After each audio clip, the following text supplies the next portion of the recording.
Mulyana, NIM 1808428, Prodi Pendidikan Sosiologi Universitas Pendidikan Indonesia. Pada kesempatan kali ini saya akan menjawab ujian tengah semester dari mata kuliah Resolusi Konflik yang diampu oleh dosen Bapak Profesor Dr. Haji Bunyamin Maftuh MPD MA dan Ibu Rika Sartika MPD.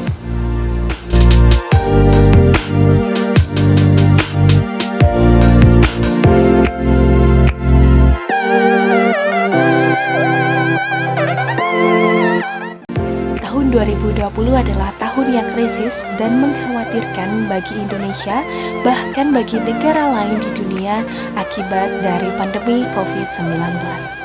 Menurut laman World Health Organization atau WHO, sejak dinyatakannya COVID-19 sebagai pandemi global pada tahun 2020, tepatnya pada tanggal 9 Maret 2020, keadaan dunia drastis berubah.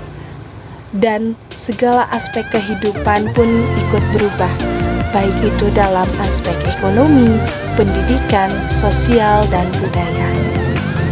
Pandemi COVID-19 memicu masyarakat menimbulkan adanya suatu konflik baik secara horizontal maupun secara vertikal.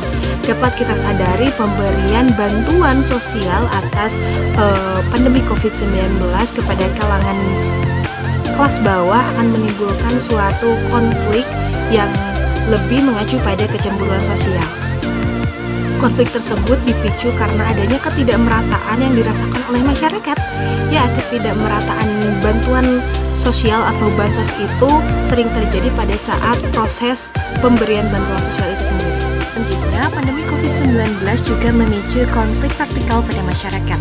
Nah, konflik ini disebabkan karena adanya perasaan masyarakat yang dimana menilai pemerintah terlalu lambat dalam menangani COVID-19 ini, sehingga nantinya memunculkan skeptis pada pemerintah.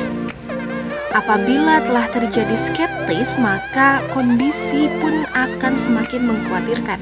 Konflik-konflik yang terjadi pada pandemi COVID-19 tersebut, baik secara horizontal ataupun vertikal, akan saya sedikit bahas melalui pendekatan atau paradigma teori konflik dari Karl Marx. Rupanya teori Karl Marx saya rasa masih sesuai atau relevan dengan kondisi perkonflikan yang terjadi di masa pandemi COVID-19 ini. Marx juga berpendapat bahwa negara adalah pihak yang berperan aktif dalam pertentangan dengan berpihak kepada yang lebih dominan. Pemberian bantuan sosial kepada kelas-kelas bawah yang menimbulkan kecemburuan sosial pada masyarakat yang lainnya juga saya rasa masih bisa relevan dengan pemikiran dari Karl Marx mengenai konflik, yaitu bahwa kelas-kelas adalah kelompok sosial yang memiliki kepentingan sendiri yang bertentangan satu sama lain, sehingga konflik itu sudah tidak dapat dielakkan lagi. Merupanya konflik-konflik yang terjadi di tengah pandemi COVID-19 ini saya rasa tidak serta melulu harus menimbulkan konflik yang bersifat negatif.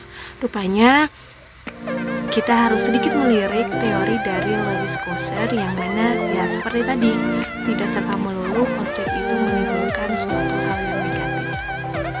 Konflik di tengah pandemi ini dapat menjadi nilai positif karena dapat meningkatkan solidaritas yang ada di dalam masyarakat dan lebih mempererat lagi kerekatan sosial di masyarakat.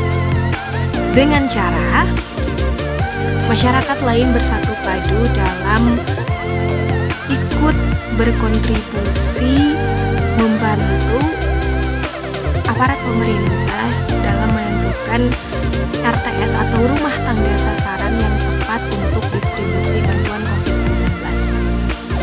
Masyarakat lain dapat memberikan suatu saran atau dapat memberikan suatu masukan dalam pemilihan data-data yang relevan untuk rumah tangga sasaran atau RTS, agar bantuan COVID-19 terdistribusi secara merata dan sesuai dengan sasarannya.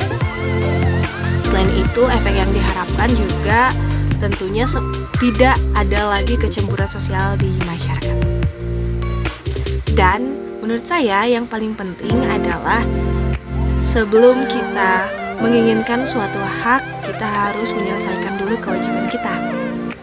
Banyak masyarakat yang berlomba-lomba ingin dapat bantuan sosial dari pemerintah, tetapi tidak sedikit juga masyarakat yang bahkan tidak mematuhi protokol kesehatan atau anjuran dari pemerintah dalam kondisi pandemi COVID-19 ini.